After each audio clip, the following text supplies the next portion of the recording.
Hi everyone. So today we are going to discuss a very important topic which is how to attempt passage based questions. आप सबको पता ही है CLAT का जो pattern है वो बिल्कुल चेंज हो चुका है. तो आपको ये देखना है कि आप पैसेज बेस्ड क्वेश्चंस कैसे अटेम्प्ट करेंगे.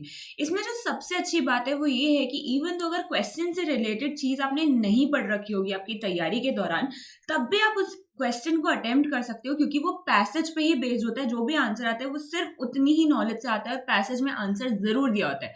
आज हम डिस्कस करेंगे कि आपको वो आंसर कैसे निकालना है. So let's discuss that.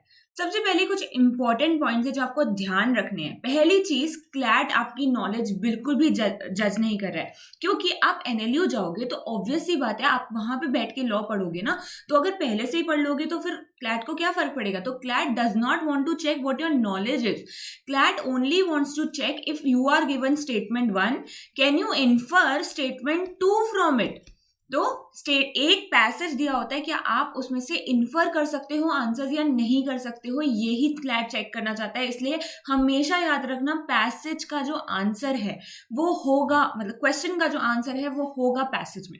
Second चीज जो आपको करनी है एग्जाम के दौरान वो है पैसेज को बहुत केयरफुली रीड करिए, बहुत ज्यादा केयरफुली. अभी हम समझेंगे कि आपको कैसे पैसेज रीड करना है ताकि आपका हर केस में आंसर आ जाए. तो ये मत सोचिए सीधा क्वेश्चन पे चलता हूँ पैसेज नहीं पढ़ता.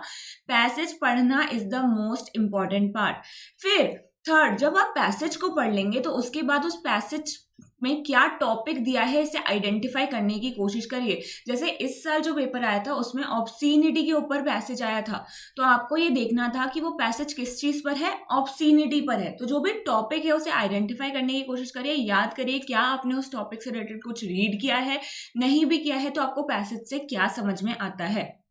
फिर पैसेज पढ़ने के बाद सीधा क्वेश्चन पे पहुंच जाइए और देखिए कि क्या जो क्वेश्चन है वो पैसेज से रिलेट करता है या फिर थोड़ा सा डिफरेंट है. अगर डिफरेंट होगा तो पैसेज में जो भी रीजनिंग दे रखी है वो उस पर अप्लाई नहीं होगी, तो इनवैलिड आंसर होगा. अगर रिलेट करेगा तो मतलब वो रीजनिंग अप्लाई होती है, मतलब वैलिड आंसर होगा.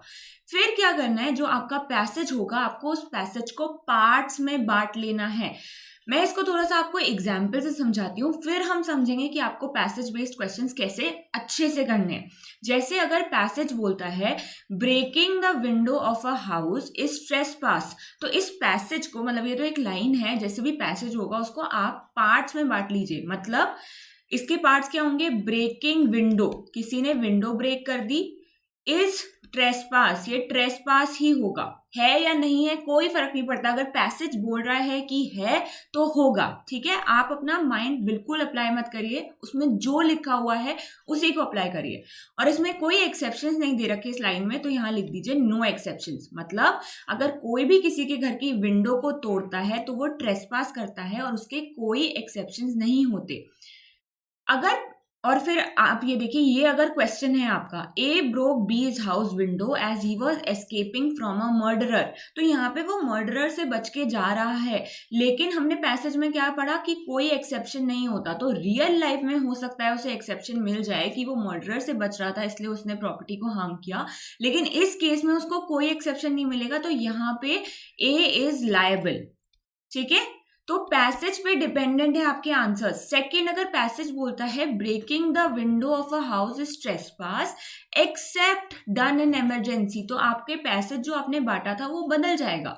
Breaking window trespass, exceptions are available, जैसे कि इमरजेंसी में एक्सेप्शन अवेलेबल हो जाएगा. तो यहाँ पे क्या आंसर हो जाएगा, ए इज नॉट लायबल.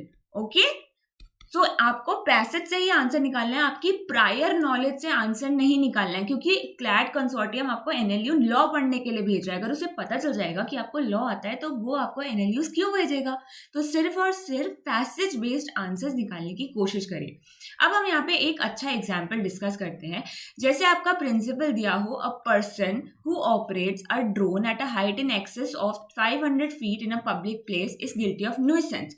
अगर ये प्रिंसिपल है, ये पैसेज में इससे रिलेटेड प्रिंसिपल दिया हुआ है, इसको आप 3 पार्ट्स में बांट सकते हो, इसको आप फ्रैगमेंट्स में बांट सकते हो. कैसे कि इससे, इस प्रिंसिपल को पढ़ने के बाद हमें समझ में आता है कि न्यूसेंस के 3 एसेंशियल्स होते हैं। पहला क्या होता है कि जो पर्सन है जिसके ऊपर केस है वो ड्रोन चला रहा होना चाहिए, ऑपरेटिंग अ ड्रोन। अगर वो हेलीकॉप्टर चला रहा है, कार चला रहा है, वो कुछ भी और चला रहा है, उसमें वो लायबल नहीं होगा।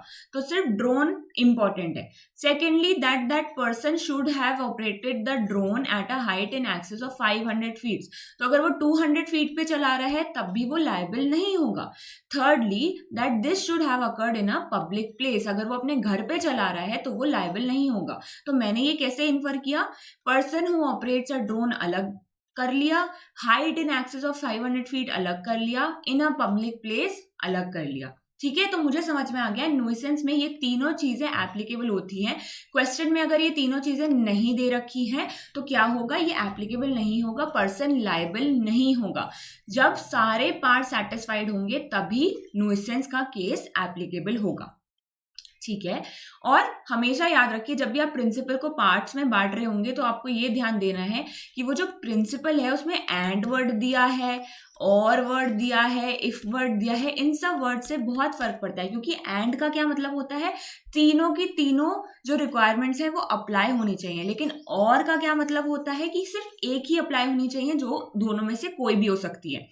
फिर जैसे यहाँ पे प्रिंसिपल में अगर लिखा होता a person who operates a drone at a height in excess of 500 feet और इन अ पब्लिक प्लेस, तो मतलब या तो 500 फीट पे अब वो घर से भी उड़ाता तब भी लायबल होता, या पब्लिक प्लेस पे वो 200 फीट पे उड़ाता तब भी लायबल होता। तो वर्ड्स बहुत ध्यान से पढ़ने हैं, क्या वर्ड्स दे रखे हैं, तभी आपका आंसर सही आ पाएगा। तो इन सारे वर्ड्स का ध्यान रखिए और सारे रिक्वायरमेंट्स को पार्ट्स में बांट लीजिए। उसके बाद यहाँ पे जैसे एग्जाम्पल दे रखा है, and such operation should be at a height in excess of 500 feet और इन अ पब्लिक प्लेस। इससे बहुत ज्यादा बड़ा चेंज हो जाता है। ठीक है, इसके बाद हमें समझ में आता है कि फैक्ट्स में भी अगर थोड़े से चेंज हो जाते हैं तो हमारा आंसर बदल जाएगा। तो आपको क्या देखना है, प्रिंसिपल में क्या दिया हुआ है, सेकेंडली फैक्ट्स में क्या दे रखा है, इससे भी बहुत फर्क पड़ेगा। जैसे यहाँ पे कुछ फैक्ट्स दे रखे हैं, इसको ध्यान से पढ़िए। Rahul takes his drone to a public market where he meets his friend Sheela. Sheela asks Rahul if she can fly the drone for a little while. Sheela को वो मिलते हैं, राहुल की फ्रेंड है शीला, और वो उनसे मिलती हैं और बोलती हैं कि मैं आपका ड्रोन थोड़ी देर के लिए उड़ा लूं। और उसके बाद शीला ड्रोन को उड़ाने लगती है at a height of 600 feet above the ground.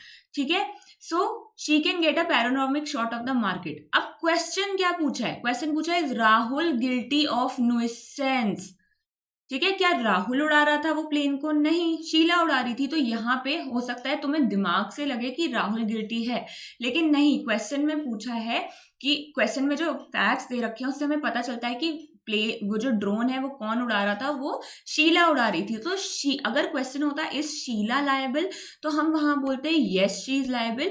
लेकिन पूछा है राहुल लायबल तो no, Rahul is not liable. तो आपको प्रिंसिपल को पार्ट्स में बांट लेना है और उसके बाद ध्यान देना है कि वो प्रिंसिपल फैक्ट्स पे अप्लाई हो रहा है या नहीं हो रहा है, और फैक्ट्स में आपसे क्या पूछा गया है।